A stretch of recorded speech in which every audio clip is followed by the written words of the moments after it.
All rise. Veuillez vous lever.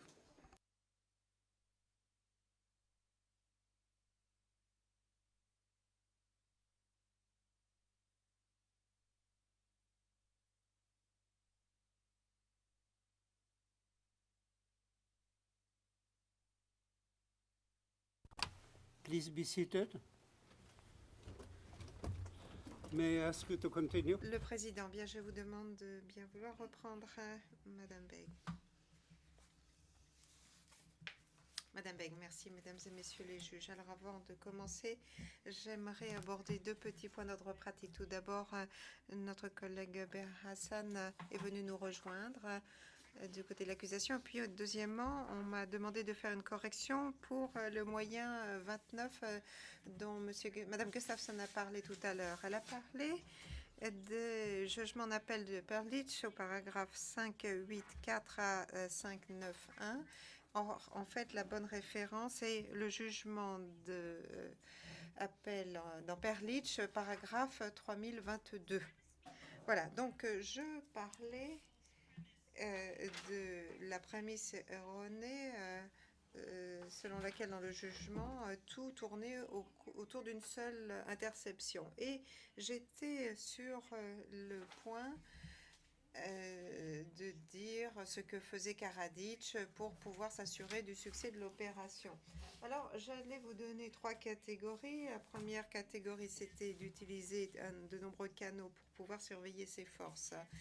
Et j'ai parlé des rapports écrits. Mais Karadzic recevait également des informations oralement, directement de la part de responsables de haut niveau, de responsables militaires et de la police, ainsi que des autorités civiles. Par exemple, le 13 juillet, au moment où l'on commençait les massacres organisés, de la part de la VRS, l'arsenal militaire. Donc Karadzic a parlé directement à Mladic, qui était commandant du chef d'état-major, de l'état-major, la soirée du 13 juillet, pendant plus d'une heure. Et juste après la conversation, Mladic a demandé que soient déplacés les prisonniers à Zvornik afin d'y être tués. Paragraphe 5711 à 5818. Pour ce qui est de la police, Karadzic a rencontré en personne le ministre de l'Intérieur et le commandant Kovac l'après-midi du 13, et Kovac l'a informé de l'évolution des choses et lui a donné les informations obtenues de la sécurité d'État et de ses subordonnés de la police. Immédiatement après, Kovac s'est rendu à Srebrenica, rencontré Mladic, ensuite est allé à Srebrenica, Bratunac et Zvornik, où il a observé le processus de transport des hommes à Zvornik, où il a parlé aux responsables et les personnes responsables des massacres. Le lendemain, à son retour, il a fait un briefing en personne à Karadzic sur l'avancée du plan de massacre. Cela figure au paragraphe 5781-5782 du jugement. Et comme on le voit aussi dans l'interception du 13 juillet, Karadzic a également parlé à Deronic, responsable civil à Srebrenica, le 13 juillet.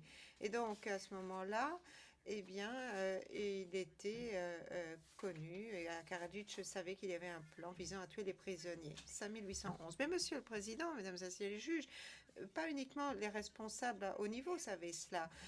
Karadzic a reçu des informations qui vont bien au-delà et qui descendent bien plus bas dans la chaîne de commandement de la VRS et dans la police et de la part de civils. Par exemple, la Chambre a pu observer que le 14 juillet, il a reçu un appel téléphonique directement d'un commandant de terrain qui était sur place et qui a fait un rapport directement sur l'avancée de la colonne des hommes musulmans dans les bois.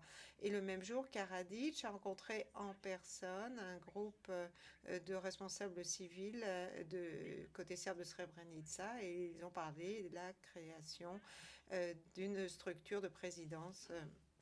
Et le 15 juillet, il a reçu aussi un briefing de la part de Vasic, chef de la police de Zvornik, qui a fait état de ce qu'il avait besoin de forces supplémentaires pour permettre d'intercepter la colonne d'hommes. Ainsi, des forces supplémentaires ont été envoyées le lendemain et Karadzic voulait plus d'informations, il les a obtenues. Il a convoqué le responsable VRS chez lui, dans son bureau, au milieu de la nuit, vers 1 h du matin, le 15 juillet, pour qu'il lui fasse un rapport sur ce qui se passait à Srebrenica.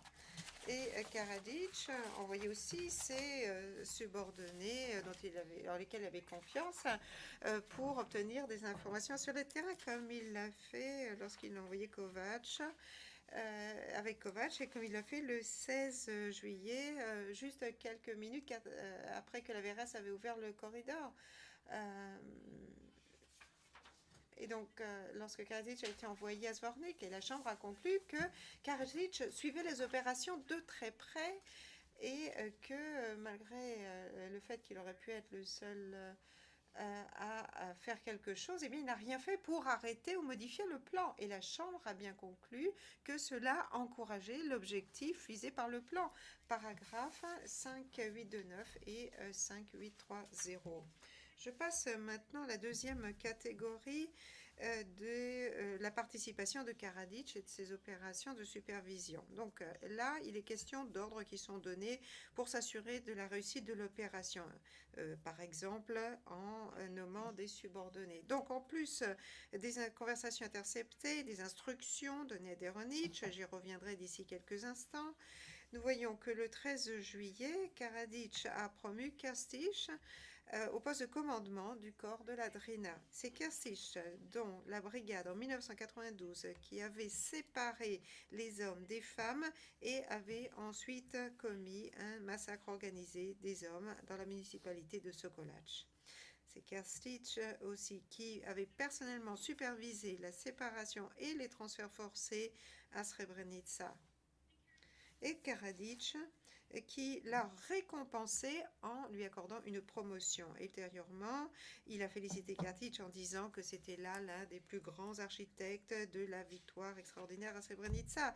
Je vous renvoie au paragraphe 1047, 1062 à 1063, 5813 et la note bas de page 19768 dans le jugement. Et le 6 août, lors de l'Assemblée, c'est Karadzic qui se lamente du fait que si Krstić n'avait pas été envoyé ailleurs, eh bien qu'il aurait pu faire en sorte que la colonne soit encerclée, détruite, car il avait, je cite, fait ses preuves de sa valeur. Fin de citation. Voilà, c'est là la pièce P1412 à la page 17.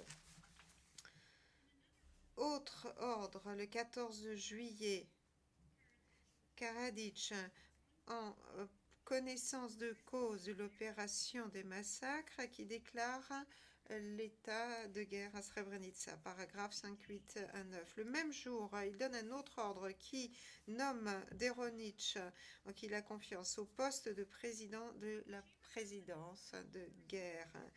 Et là, la Chambre a estimé qu'il n'y avait pas de raison militaire à ces ordres, mais plutôt ces ordres ont été donnés de manière à pouvoir permettre, je cite, un bon déroulement de l'opération du massacre, paragraphe 5819.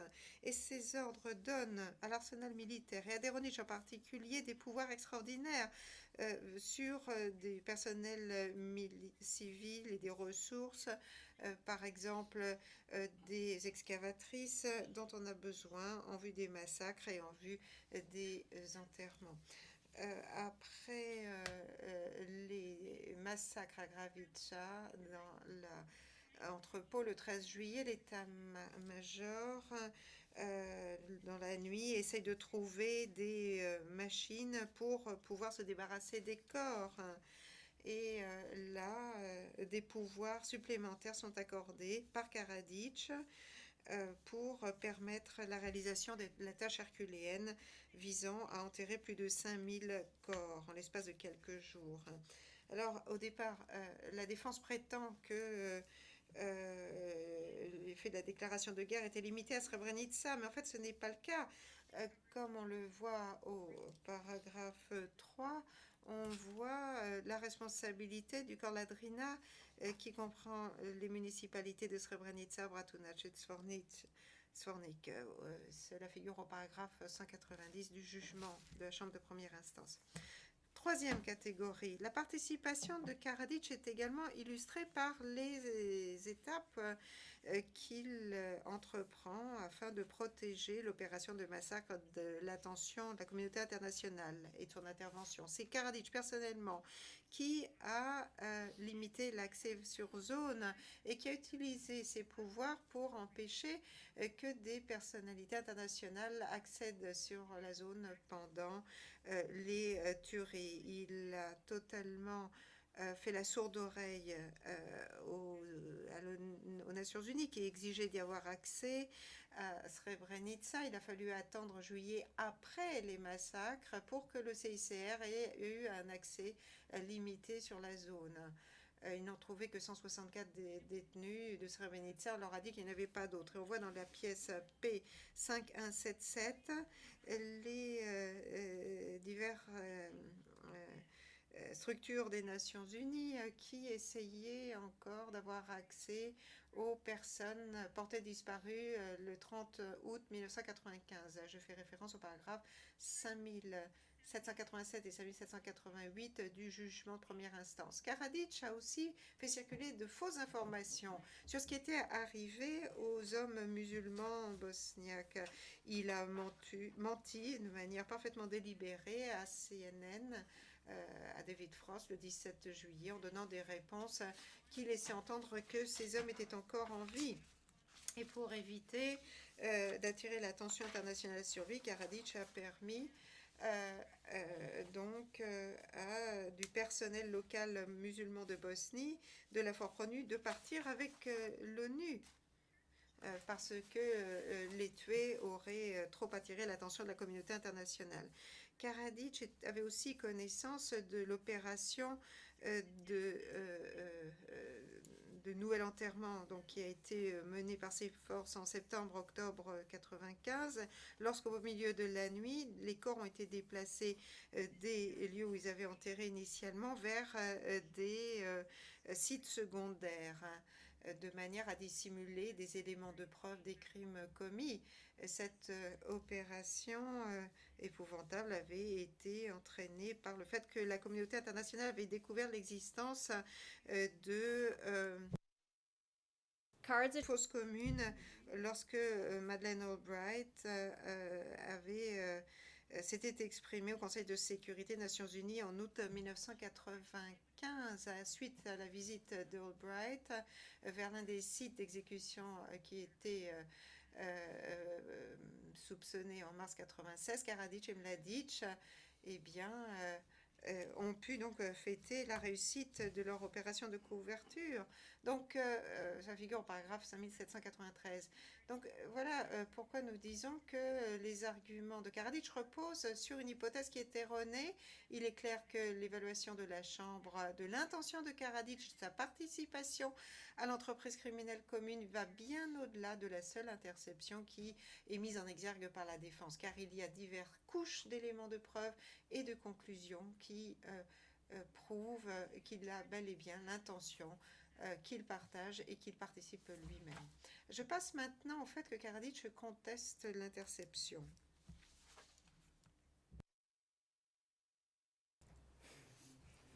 In an intercepted conversation. Donc, lors d'une conversation téléphonique interceptée dont nous avons déjà entendu parler, un appel à 8h10 dans la soirée le 13 juillet 1995, Karadzic demande par l'intermédiaire d'une personne quel est le sort des prisonniers qui sont placés sous la surveillance des Serbes de Bosnie.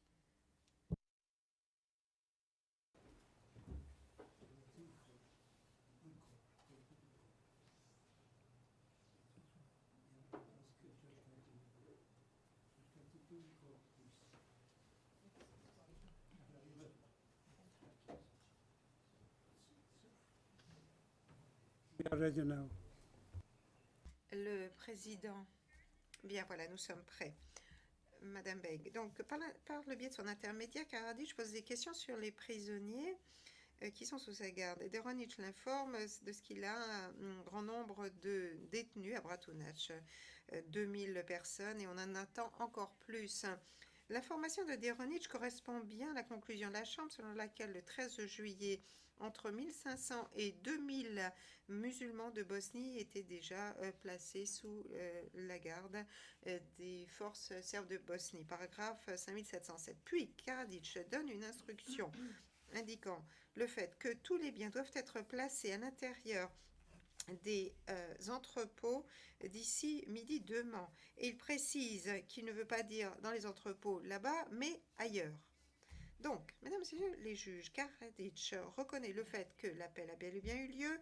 Il admet le fait que Deronich l'a informé du grand nombre de prisonniers Bratunac. Il dit qu'ils utilisaient un langage codé, que par des biens, il entendait les prisonniers musulmans de Bosnie. Et on trouve les références dans la note de bas de page 18019 de jugement et le paragraphe 206 de sa réponse. Karadzic a raison pour dire qu'il n'y a pas de trace du fait qu'il utilise le terme ou le mot de Dvornik dans cette conversation codée, mais cela ne veut pas dire que la Chambre a agi de manière déraisonnable en concluant que c'est ce qu'il voulait dire lorsqu'il a dit ailleurs. Il est clair, d'après la réponse de Deronich, que Deronich a bien compris l'instruction. Il a dit d'ailleurs compris.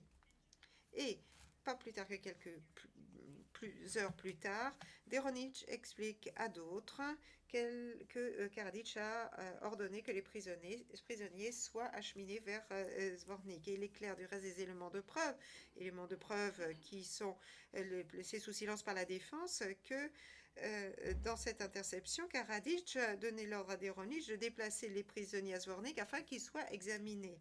Donc la Chambre a jugé qu'au moment de l'appel intercepté, Karadzic savait déjà qu'il existait un plan pour tuer les prisonniers musulmans de Bosnie.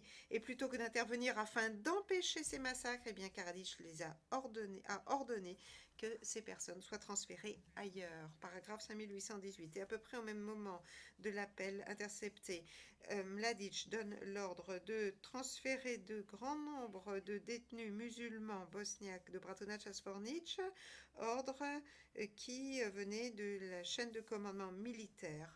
Et là, je fais référence au paragraphe 5711, 5309 à 5310. Et pendant la nuit du 13 juillet, conformément aux instructions de Karadzic, on a commencé à cheminer les prisonniers en bus à Zvornik. Et dans les jours qui ont suivi, de grands nombres de soldats, de policiers et de responsables civils, tous placés sous la houlette de Karadzic, ont travaillé ensemble de manière à déplacer les prisonniers musulmans de Bosnie à Zvornik, de manière à ce qu'ils y soient systématiquement exécutés, de manière à ce qu'ils soient enterrés dans des charniers. Et pendant tout ce temps-là, eh bien, Karadzic supervisait l'ensemble par un grand nombre de canaux. Et pendant que Karadzic recevait et obtenait des informations de la part de sources qui étaient à des niveaux plus ou moins élevés dans la hiérarchie.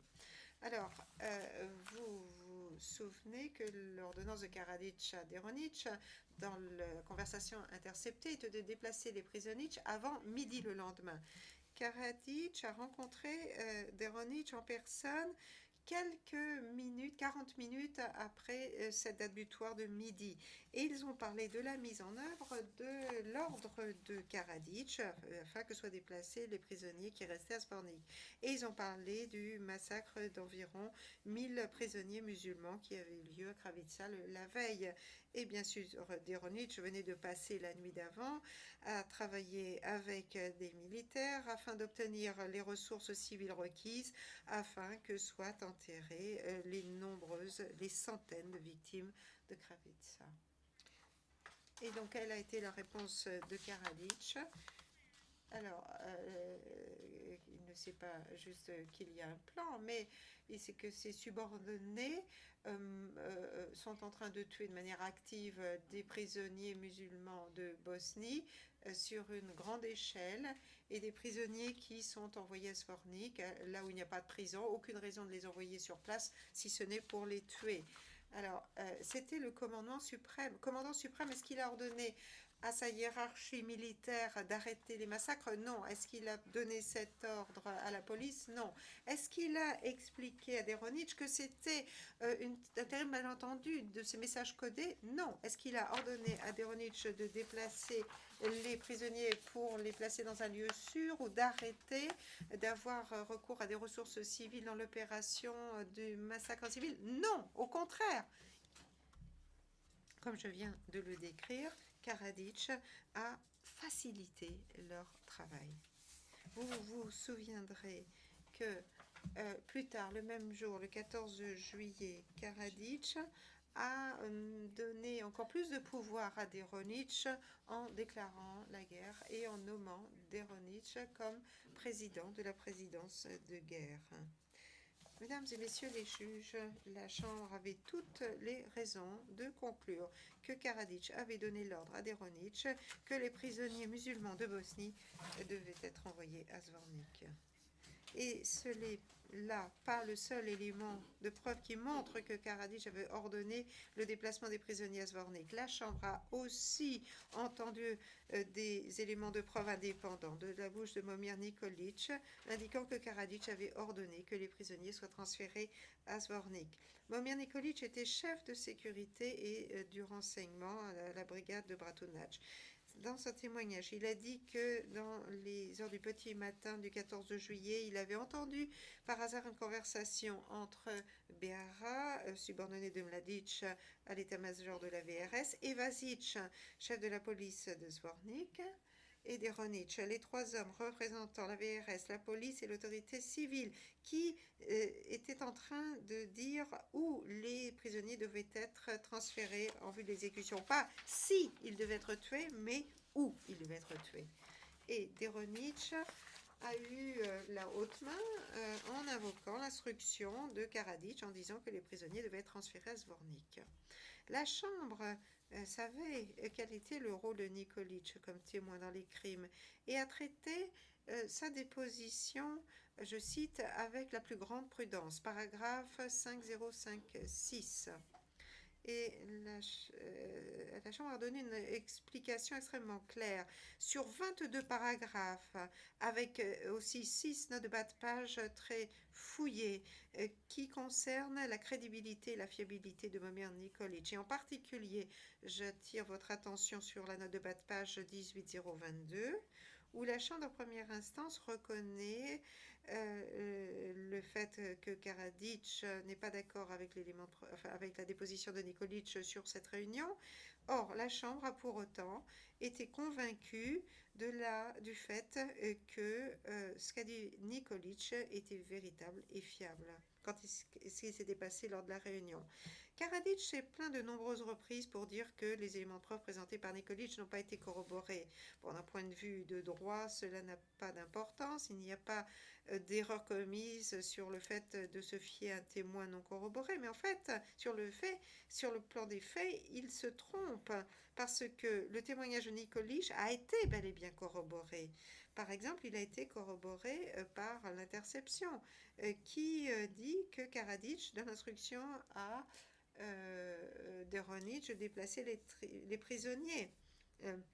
Karadzic, la défense, donc, passe sous silence le fait qu'il existe deux éléments de preuve qui correspondent. Donc, ce que dit Nikolic est corroboré par le fait que les prisonniers ont bel et bien été emmenés à Zvornik où ils ont été tués, et c'est corroboré par Behara, le subordonné de Mladic, qui donne des instructions, des ordres donc aux officiers, à d'autres autorités le 14 juillet, pour dire que la VRS devait se débarrasser des détenus d'après un ordre des deux présidents. Et deux présidents, par là, Behara voulait dire le président Karadzic et le président de la RS, de l'Assemblée. Et là, je fais référence à la note de bas de page 38-53 dans le mémoire final de l'accusation. Et donc, nous avons aussi, comme nous le disons dans notre mémoire en réplique, une corroboration de la part des témoins Katanich Et,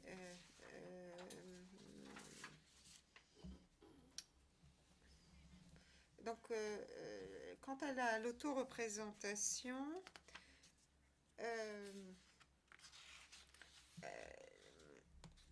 la défense ce matin disait que pour la chambre d'appel, eh bien, qu'il avait été estimé que le témoignage de Nikolic n'était pas corroboré.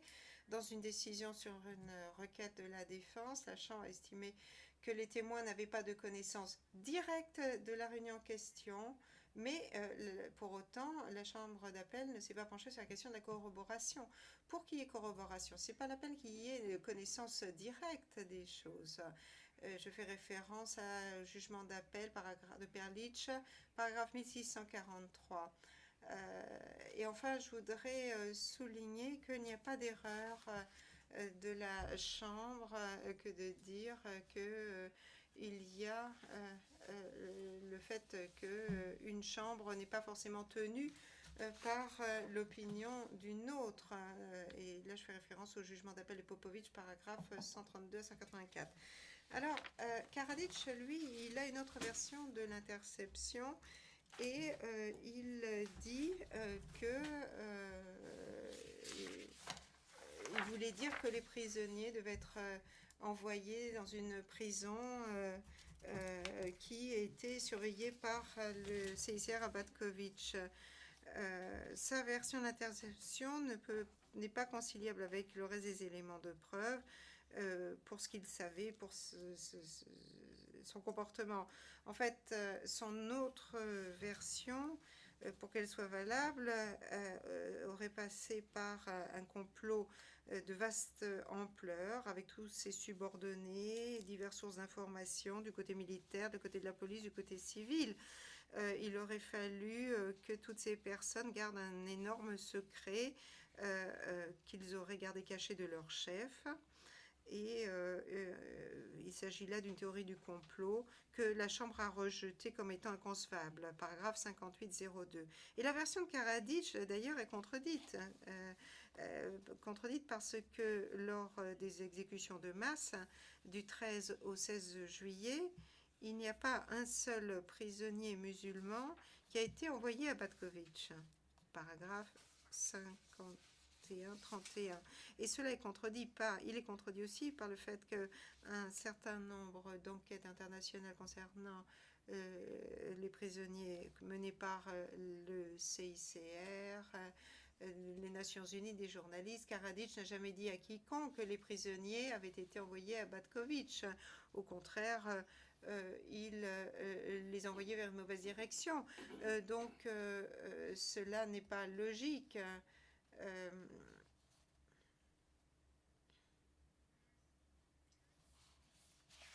Il ne peut pas prétendre avoir innocemment envoyé des prisonniers musulmans de Bosnie vers une prison supervisée par le CICR. Donc, en conclusion,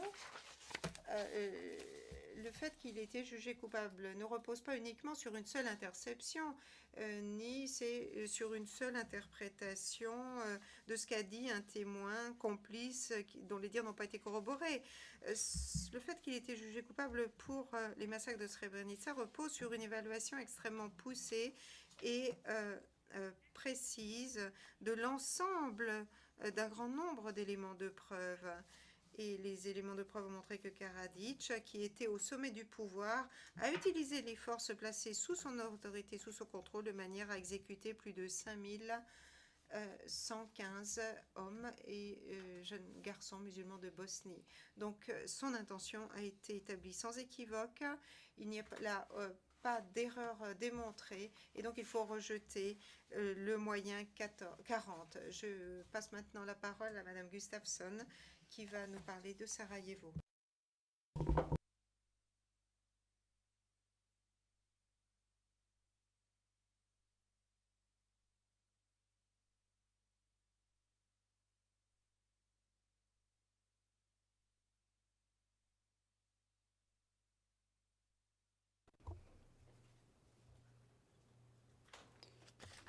Ms. Goy, Président, Madame Goy, quels sont les thèmes que vous allez couvrir après Sarajevo. Question simplement Sarajevo, mais Madame, Messieurs les juges. Et s'agissant du reste, nous nous reposons sur nos écritures. Je vais demander à mes collègues s'ils ont des questions. Madame Goy, vous pouvez commencer.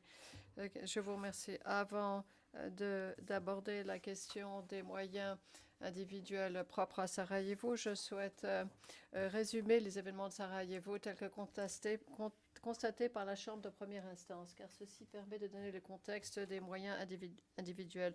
Pendant quasiment 3 ans et demi, à partir de la fin du mois de mai 1992 jusqu'au mois d'octobre 1995, les forces serbes de Bosnie, sous la forme du corps de Sarajevo-Romania, ont mené une campagne de pilonnage et de tir isolé de civils à Sarajevo, dont l'objectif principal était de répandre la terreur. Le SRK a délibérément ouvert le feu et l'a dirigé contre des civils, notamment des enfants et des objets civils. Aucun endroit n'était sûr pour les citoyens de Sarajevo. Le SRK a pris pour cible des civils lorsque ces derniers allaient chercher de l'eau à bord de tramways et même chez eux. Vers la fin du conflit, le SRK a même utilisé des bombes aériennes modifiées contre la ville, des armes très destructrices qui manifestement n'étaient pas adaptées à un environnement urbain parce qu'il est impossible de les diriger vers un objet particulier. Karadzic a avancé ce matin qu'il n'y avait qu'un petit nombre de personnes qui a été touchées à Sarajevo, mais le nombre de victimes a été important. Des milliers ont été tués ou blessés en raison du pilonnage et des tirs isolés. Les chambres de première instance a constaté que près de 10 000 civils ont été tués ou blessés pendant la période couverte par l'acte d'accusation à Sarajevo. But what was the reason? Mais quelle était la raison de cette campagne de terrorisation à Sarajevo? Sarajevo était la capitale de la Bosnie-Herzégovine, qui était très importante pour les dirigeants bosno-serbes et pour Karadzic en particulier. Messieurs les juges, vous avez déjà entendu dire que la division de Sarajevo constituait un des objectifs stratégiques et que la campagne a réalisé et maintenu cette division. Karadzic et d'autres personnes ont également utilisé la situation à Sarajevo comme monnaie d'échange pour exercer une pression contre les musulmans de Bosnie et la communauté internationale pour qu'ils soient fait droit aux exigences des bosno-serbes. 4575 et 4707 du jugement. Et lorsque vous entendez comment Karadzic a pu articuler sa campagne pour répondre à ses objectifs politiques, quelle était la situation constatée par la Chambre? Vous avez entendu les arguments aujourd'hui indiquant que c'était les musulmans qui prenaient possible leur propre population civile. Dans la mesure où la défense propose un argument d'ordre général, à savoir que les musulmans étaient responsables des pilonnages et des tirs isolés à l'intérieur de Sarajevo, ceci ne relève pas du champ d'application de l'acte d'accusation. Mais la défense a abordé cet argument au paragraphe 4503 à 4519 en particulier. Elle a en particulier noté le témoignage de Richard Mole et du général Rose, 2 témoins cités par M. Karadzic ce matin. Je vous renvoie au paragraphe 4512 et 4513. Et la Chambre a accepté le fait qu'il y a eu des preuves de certains événements au cours desquels les musulmans de Bosnie ont pris pour cible leur propre population, en général près du bâtiment de la présidence ou pour des raisons politiques. Mais ceci se limitait à un tout petit nombre, paragraphe 4516. Et la Chambre de première instance s'est penchée sur l'argument particulier de Karadzic sur le fait répertorié qu'il conteste. Le fait G8 au paragraphe 4237, 4242 et 4250. Messieurs les juges, vous avez déjà entendu la défense faire valoir que la BIH a provoqué les ripostes du SRK. Cet argument porte dans une certaine mesure sur le moyen d'appel numéro 33 qui aborde la manière dont est appliqué correctement le droit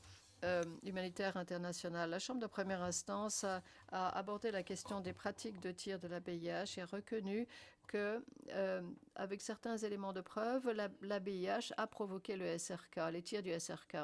Paragraphe 3626, par exemple, et 4402, 4403 du jugement. Mais ce qui est important, eu égard à la responsabilité pénale de Karadzic, ne consiste pas à savoir que l'ABIH a provoqué les tirs de la SRK, mais ce qui est important de savoir, c'est si la riposte du SRK était conforme au droit humanitaire international.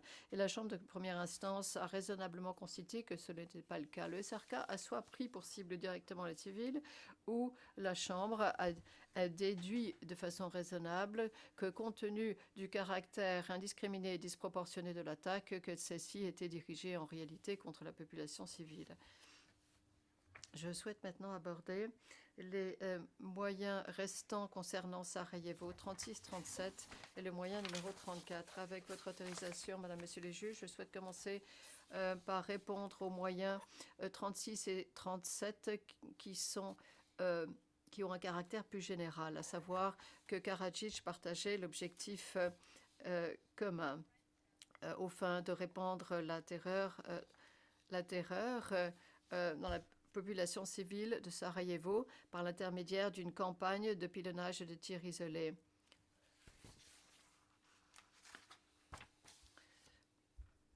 Il partageait cette intention avec les autres commandants de la VRS, Ratko Mladic, et 3 autres membres de la présidence serbe de Bosnie. La Chambre a conclu de façon raisonnable au paragraphe 4676 que ce plan commun devait certainement émaner des dirigeants politiques et militaires bosno-serbes, car pendant plus de 3 ans, le SRK a pilonné et lancé des tirs isolés contre les civils de Sarajevo. Pendant 3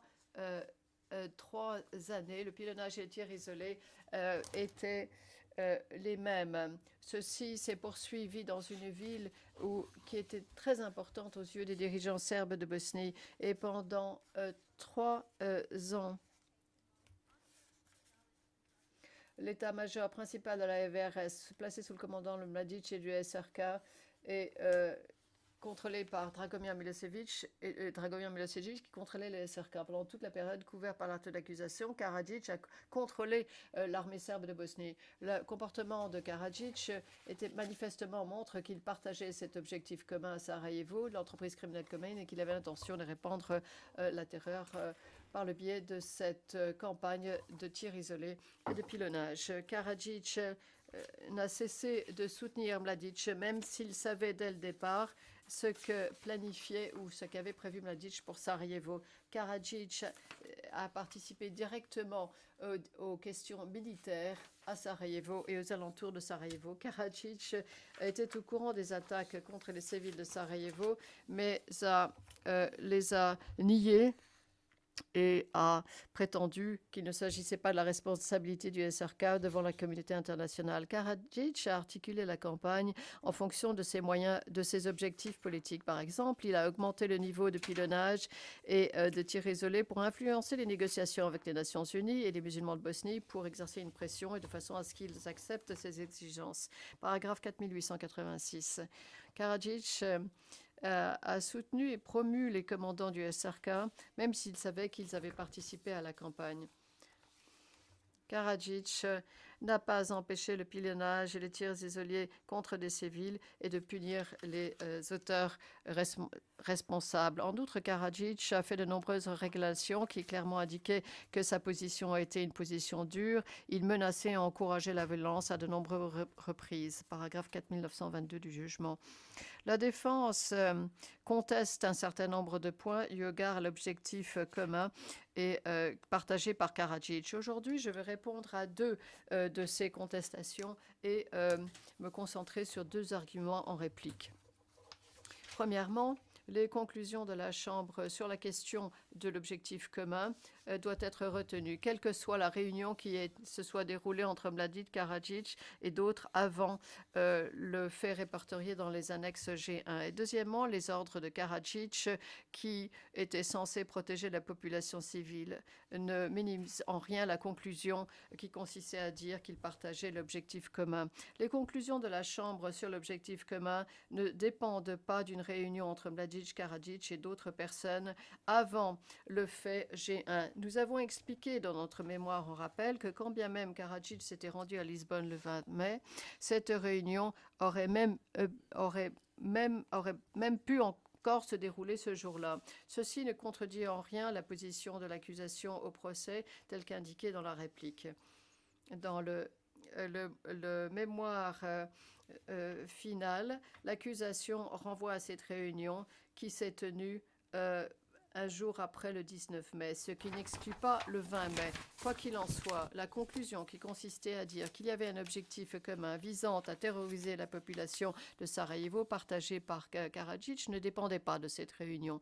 La Chambre a conclu que l'objectif commun, et je cite, s'est traduit à la fin du mois de mai 1992 par les événements décrits liés aux faits répertoriés G1. 4649 du jugement. Cette réunion fait partie de ces événements, mais d'autres événements entourant le fait G1 montrent que le plan s'est traduit dans le sens où ceci a été mis en œuvre. Environ 2 semaines avant l'événement où le fait G1, le 12 mai 1992, en présence du Karadzic, Mladic a indiqué quel était son plan pour Sarajevo lors de la 16e séance de l'Assemblée serbe de Bosnie. Il a été très clair. Il s'agissait d'assiéger et de prendre pour cible Sarajevo avec un nombre important d'armes lourdes, ce qui contraindrait les musulmans de Bosnie à répondre aux exigences des bosno-serbes. Après avoir entendu l'explication claire fournie par Mladic à propos de sa stratégie concernant Sarajevo, les dirigeants bosno-serbes ont voté en faveur de la nomination de Mladic en qualité de commandant de l'état-major principal de la VRS 4735. Et Karadzic, qui avait demandé à Mladic d'occuper ce poste, a continué à le soutenir. 2 semaines plus tard, environ les 28 et 29 mai, Mladic a mis en œuvre la stratégie qu'il avait annoncée. Le SRK a bombardé en masse l'ensemble de la ville de Sarajevo, fait répertorier dans les annexes G1. Mladic a personnellement donné les ordres pour tirer sur certains quartiers de Sarajevo parce qu'il n'y avait pas une population serbe très importante à cet endroit. Il a donné l'ordre de continuer à tirer, et je cite, pour qu'ils ne puissent pas dormir et qu'ils n'en peuvent plus. 4028. Le 30 mai, alors que le bombardement se poursuivait, le général Morillon de la Fort Pronu ainsi que le général de division Mackenzie ont rencontré Karadzic pour aborder la question de ce bombardement massif des zones civiles. Et comment Karadzic a-t-il réagi? Il ne cessait de soutenir Mladic et de le défendre devant la communauté internationale. Il a dit que, en raison de leur inexpérience, les forces ont trop réagi aux attaques de la BIH et que Mladic ne disposait pas de toutes les forces sous son commandement. Ceci, évidemment, était un argument fourbe. Mladic menait à bien ce dont il avait parlé à Karadzic lors des séances de l'Assemblée 2 semaines auparavant. Lors de cette conversation, Karadzic était d'accord pour contacter Mladic afin de mettre un terme au bombardement. Paragraphe 4307. Il s'agit toujours des paragraphes du jugement, précise l'interprète.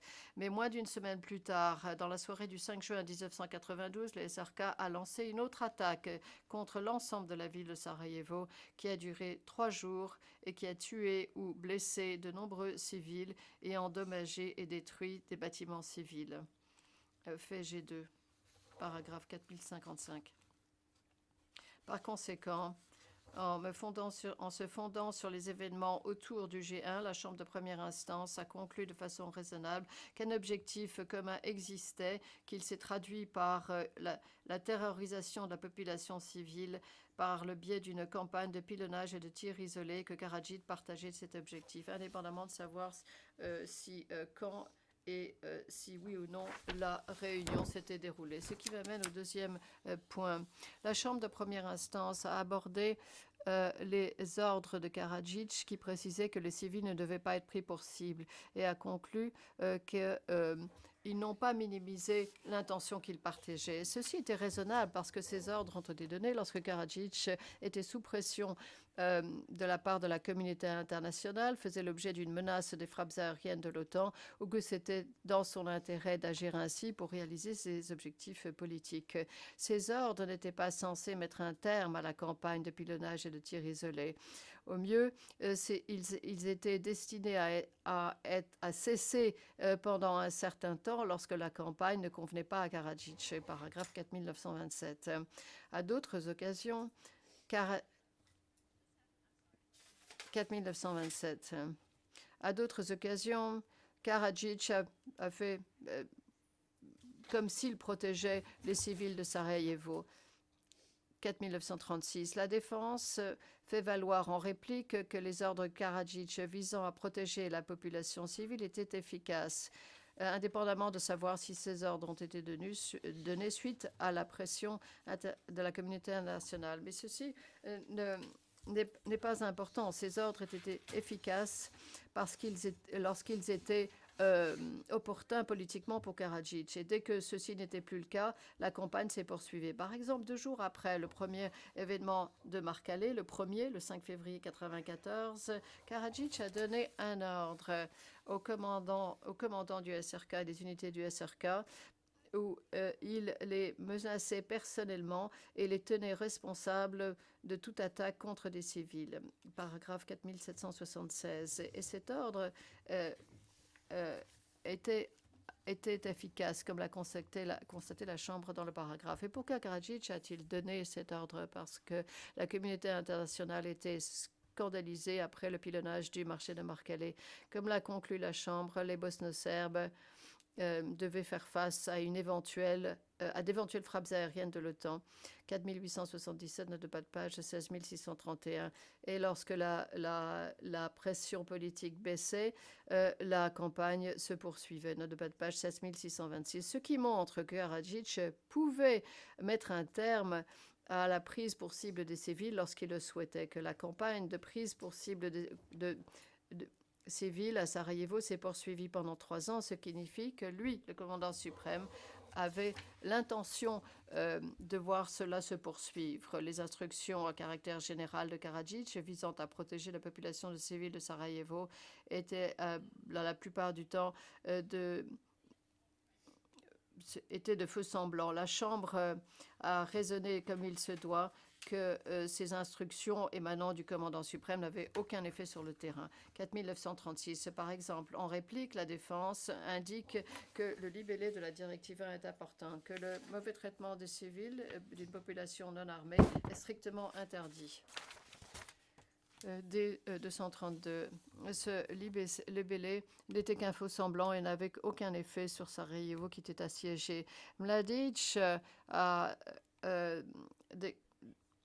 prononcé la directive 1 le 6 juin 1992, au moment où il y a eu un événement, où il y a eu un pilonnage massif de Sarajevo. G2. Malgré ce libellé, le bombardement massif de l'ensemble de la ville de Sarajevo s'est poursuivi. Si Karadzic voulait véritablement mettre un terme au bombardement des zones civiles de Sarajevo par l'intermédiaire de cette directive, il aurait été clair, comme il l'a fait après le premier événement de Marcalé. Et là, à ce moment, il a dit « J'exclus toute possibilité de pilonnage incontrôlé ». Faites en sorte que le comportement reste sous contrôle et sanctionnez les délits. P846 ou les écarts. Par opposition, P846. Par opposition, la directive numéro 1 ne fait absolument pas mention d'un quelconque pilonnage à Sarajevo ni de sanctions. En résumé, les conclusions de la Chambre de première instance, à savoir que Karadzic partageait l'objectif commun visant à répandre la terreur parmi la population civile, est raisonnable. Elle est étayée par tous les éléments de preuve. Non seulement le commandant suprême n'a pas mis un terme à la campagne qui a duré pendant 3 ans, où tenu pour responsables les auteurs. Non, à l'inverse, il a soutenu et promu ceux qui en avaient la charge et articulé sa campagne pour réaliser ses objectifs politiques. Les moyens 36 et 37 doivent donc être rejetés. Je souhaite maintenant terminer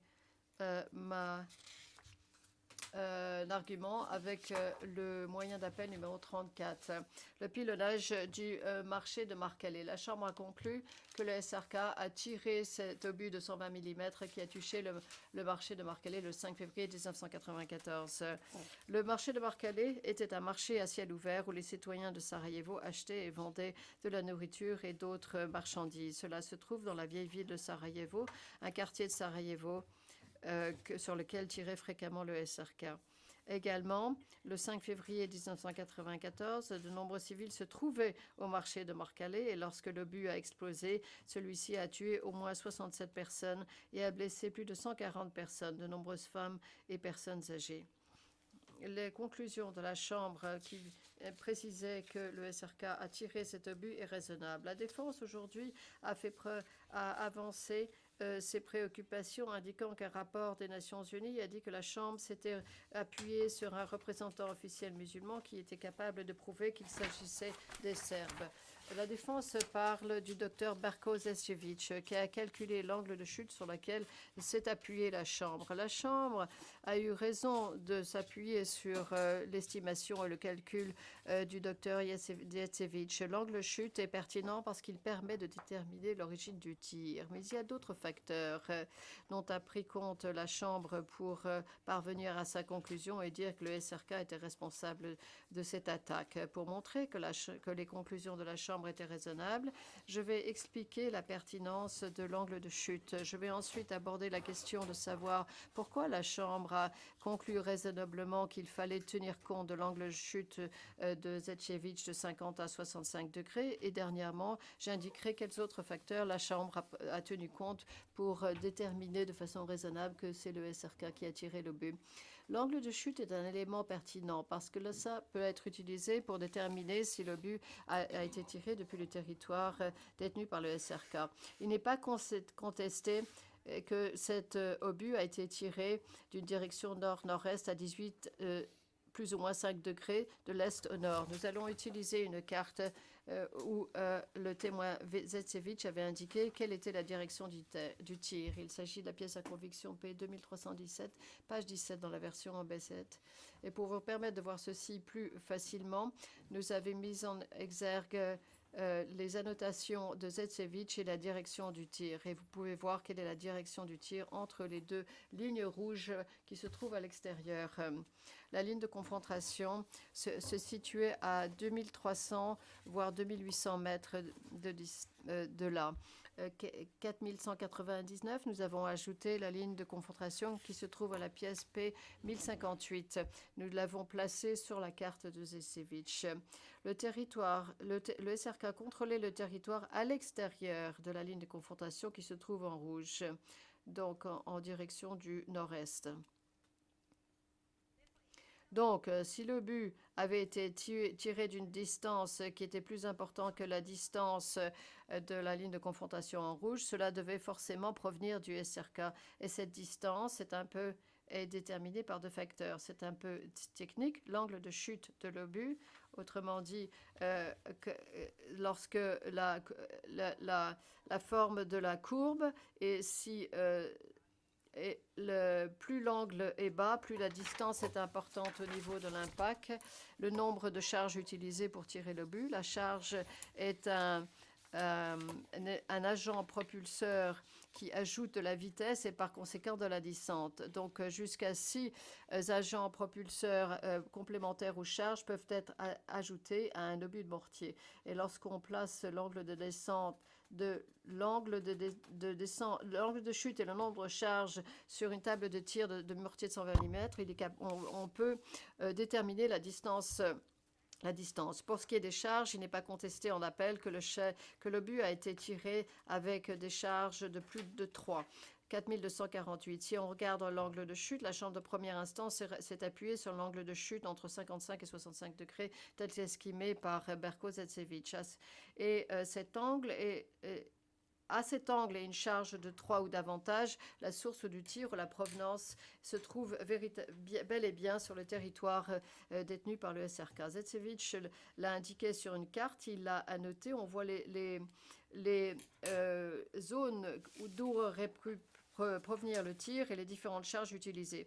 Pour que ceci soit plus visible, nous les avons indiqués en bleu. Nous pouvons donc écarter les régions où des cartes ou des charges de 1 ou 2 auraient été utilisées, puisqu'il n'est pas contesté en appel que l'obus a été tiré avec une charge de 3 au moins. Ce qui devient clair si on regarde cet angle de chute de 55 à 65 degrés, l'origine du tir est bel et bien du territoire du SRK.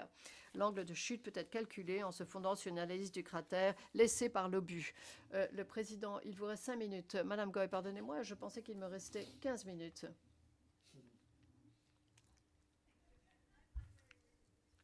Je suis très soulagée. Donc, la Chambre a eu raison et de façon raisonnable de se reposer sur cet angle de chute de 55 à 60 degrés tel qu'estimé par Zetsevich, parce que ceux qui ont l'expérience des analyses de cratères ont confirmé que le cratère était suffisamment intact pour pouvoir faire des estimations fiables et que la distance estimée par Zetsevich correspondait avec une large mesure avec les estimations faites par d'autres experts fiables. L'ailette de l'obus a été déplacée le jour de l'événement, mais malgré le fait que ceci a été enlevé du cratère, le cratère est suffisamment intact et permet de réaliser des estimations fiables de l'angle de chute. La Chambre a tenu compte des arguments de la défense, à savoir que les mesures et les estimations de l'angle de chute n'étaient pas fiables parce que le cratère avait été remué et a conclu de façon raisonnable que l'angle de chute pouvait au moins faire l'objet d'une estimation en se fiant sur Zetsevich et Hamill. Zetsevich a analysé le cratère le jour qui a suivi l'explosion, le 6 février.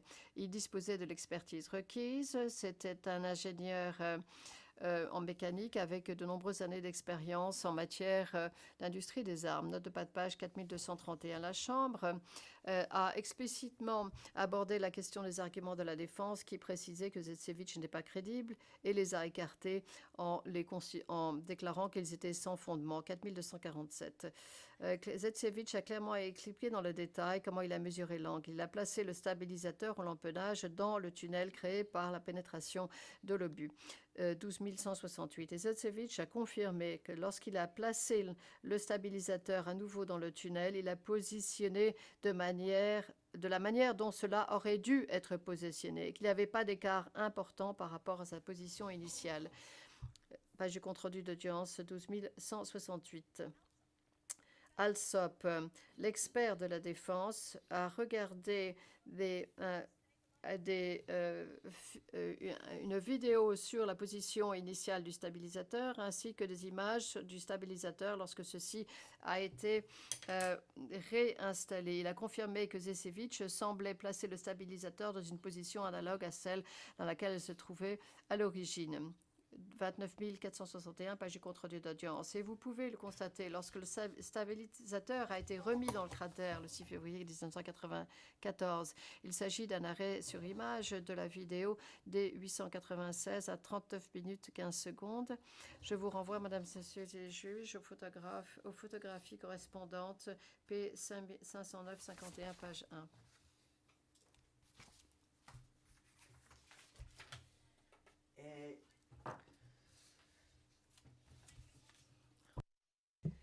Monsieur le Président, Messieurs les juges, vous constaterez que le stabilisateur trouve parfaitement sa place dans l'orifice et qu'il ne présente aucune similitude avec le dessin de la défense que l'on trouve au paragraphe 183 du mémoire en réponse de la défense. Zetsevich a calculé à un angle de chute de 60 degrés et une marge d'erreur de 5 degrés de chaque côté et estimé, par exemple, par conséquent, l'angle de chute a une valeur égale à 55 à 65 degrés. Ce qui est important, Monsieur le Président, Messieurs les juges, c'est que la défense a reconnu l'expert Alsop, que l'expert de la défense, ce que j'interprète, M. Alsop, a reconnu que la marge calculée par Zečević, égale à 10 degrés, est une marge généreuse. Et si l'on veut placer cela en perspective, Monsieur le Président, Messieurs les juges, nous dirons que 10 degrés est généreux parce que cette valeur couvre environ un tiers de la totalité des angles de chute possibles en théorie.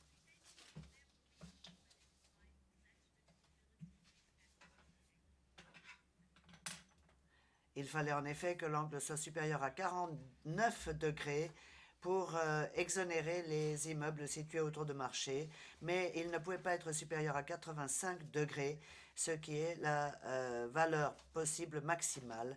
Et je renvoie les juges de la Chambre au jugement de première instance, page 42-46, ainsi qu'au compte-rendu d'audience, page 29-548, ainsi qu'aux pièces P59-22, page 5. La Chambre, par conséquent, a été raisonnable lorsqu'elle s'est appuyée sur la capacité de Zečević à estimer cette valeur le 6 février. Mais Zečević n'a pas été le seul le 6 février, et le commandant Khan a également, lui aussi, estimé les angles même à la date du 11 février. Il avait l'expertise nécessaire, il était conseiller technique dans le cadre d'une équipe d'enquêteurs des Nations Unies. Il avait donc une connaissance très étendue des armes d'artillerie, note de bas de page 14-231. Il a expliqué que le 11 février, le cratère n'était pas totalement intact, mais qu'il lui a néanmoins permis d'estimer un angle de chute. Pièce P1994, page 137 du prétoire électronique. Le membre de la commission qui accompagnait M. Khan, connaissait lui aussi la situation. Il savait que si le tunnel ne pouvait pas être déterminé avec une précision parfaite, il était tout de même possible de calculer un angle approximatif. Pièce P144, page 23. Et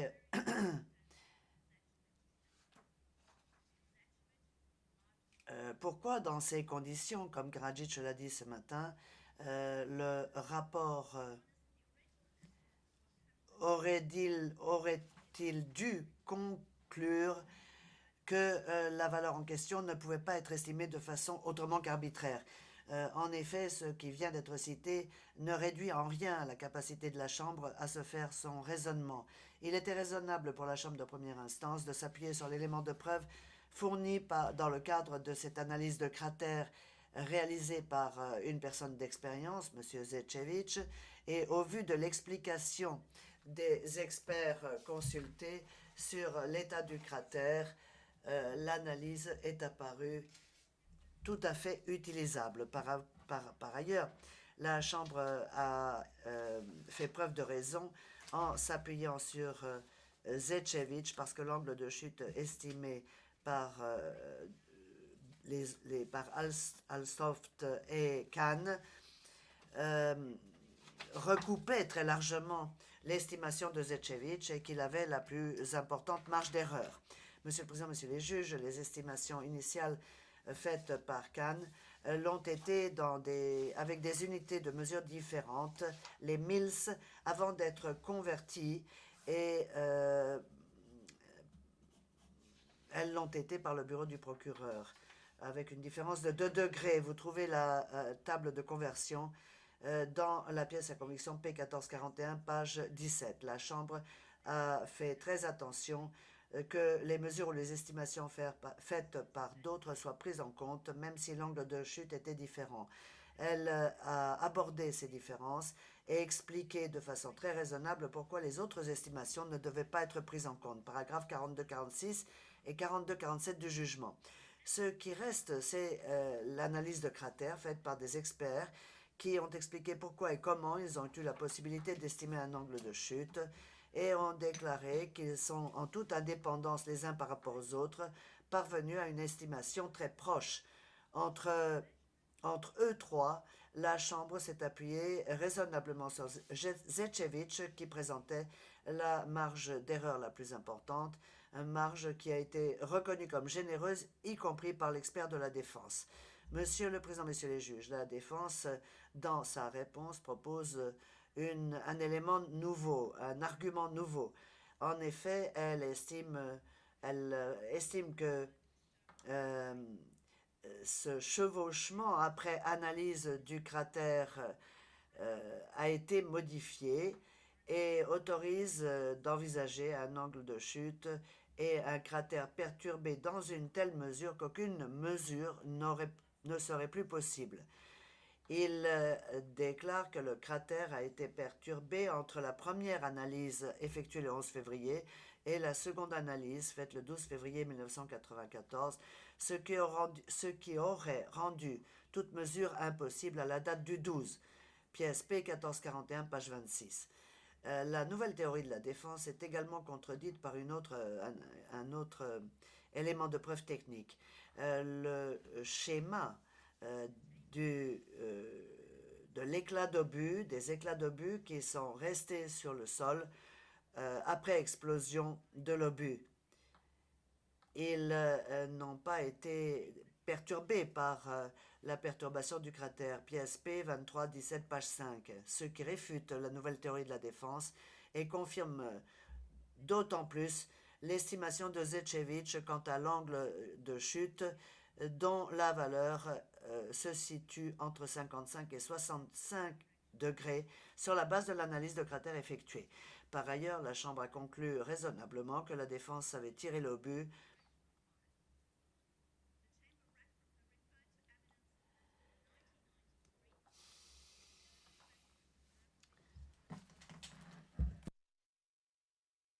into the city. Try judgment. a conclu raisonnablement qui avait tiré l'obus en répliquant également à d'autres éléments de preuve moins techniques. Et ceci m'amène à aborder le troisième point de mon exposé. La Chambre a également pris en compte d'autres éléments de preuve moins techniques qui indiquent que, comme les précédents, que l'obus provenait du SRK, de la ligne de confrontation et plus particulièrement des positions du SRK sur cette ligne. Paragraphes 42, 49 et 42, 50 du jugement en première instance Mrksić. La direction du tir a également été établie. Le SRK a ouvert le feu sur la vieille ville à partir de positions situées sur la ligne de tir. Il est question de 40 000 tirs en direction de la ville. Le jugement en première instance, paragraphe 42, 50, 41, 92 en atteste. Et la nuit précédant l'incident, le SRK avait déjà pilonné le centre-ville. Note de bas de page 14 243. Le pilonnage de Marcalais correspond donc parfaitement au schéma habituel des pilonnages réalisés par le SRK. La Chambre a également réfléchi et rejeté raisonnablement la possibilité que le pilonnage de Marcalais ait été réalisé par l'armée de Bosnie-Herzégovine.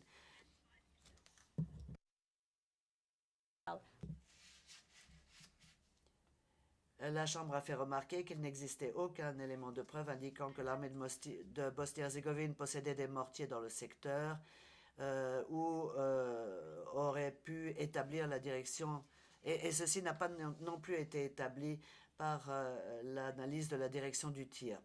Il n'y a pas eu de réglage de mortier mobile ce jour-là ou de bruit d'obus provenant de l'intérieur de la ville. En tout état de cause, réaliser un tir réussi sur le marché de Marcalais en utilisant un mortier mobile aurait été extrêmement difficile, pratiquement impossible. La défense, pour résumer, n'est pas parvenue à démontrer que la Chambre de première instance avait été déraisonnable en concluant que le SRK avait tiré l'obus qui a frappé le marché de Marcalais le 5 février 1994. Le moyen numéro 34 doit être rejeté.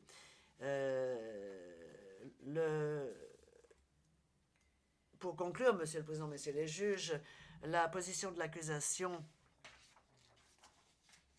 consiste à dire que la Chambre a conclu à juste titre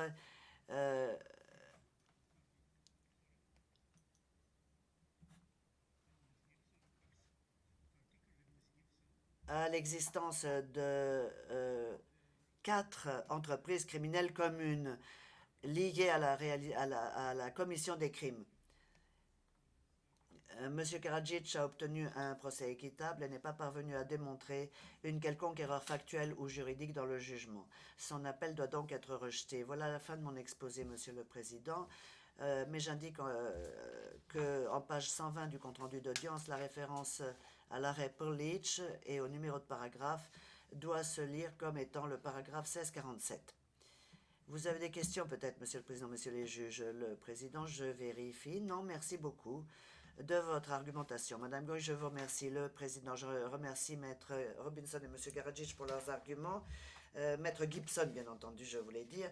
Je crois que c'est la fin de la journée aujourd'hui.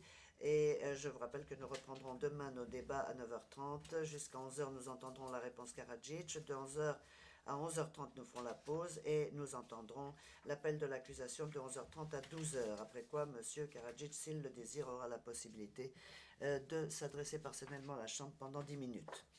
Suspension d'audience pour ce soir.